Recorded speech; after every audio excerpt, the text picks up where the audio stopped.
Government వచ్చేటప్పటికి కొన్ని నియోజకవర్గాల్లో క్యాంటీన్స్ లేవు. ఆ క్యాంటీన్స్ కూడా శాంక్షన్ చేశాం. భవిష్యత్తులో అక్కడ అన్న క్యాంటీన్లు కూడా నిర్వహించబడతాయి. ఈ లోపల 7 కొత్త క్యాంటీన్స్, అదేవిధంగా 2 ఆల్రెడీ స్టార్ట్ చేసిన క్యాంటీన్స్. 7, 2, 9 నియోజకవర్గం శాంక్షన్ చేశారు, అడ్మినిస్ట్రేటివ్ శాంక్షన్ ఇచ్చారు, బట్ నిర్మాణం చేయాల్సిన అవసరం. ఆంధ్రప్రదేశ్ బిల్డింగ్ రూల్స్ 2017ని అమెండ్మెంట్ కోసం చేసిన ప్రతిపాదనను కేబినెట్ ఆమోదించడం జరిగింది.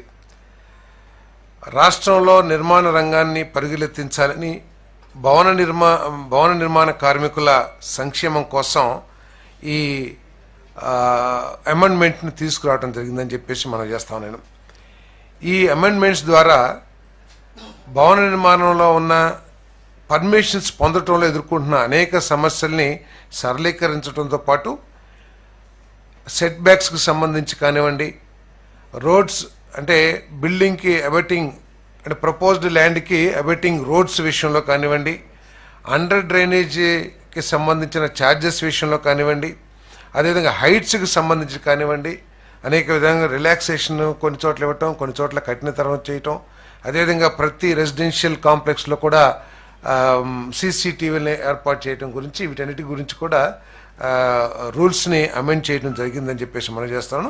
ఈ అమెండ్మెంట్తో సిఆర్డీఏ పరిధిలో కానివ్వండి, రాష్ట్రంలో కానివ్వండి నిర్మాణ రంగం ఊపందుకుంటుందని చెప్పేసి మేము నమ్ముతా ఉన్నాం.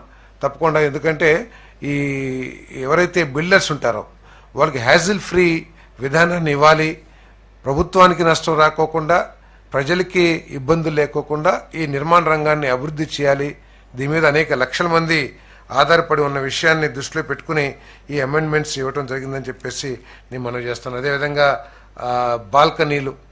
బాల్కనీలకు సంబంధించి అనేక విషయాల్లో కూడా కొంత సరళీకృతం చేయటం కానివ్వండి, కొన్ని విషయాల్లో కొంచెం స్ట్రింజెంట్ యాక్షన్ తీసుకునే విధంగా ఈ రూల్స్ని అమెండ్మెంట్ చేయడం జరిగిందని చెప్పేసి నేను మనవి చేస్తాను.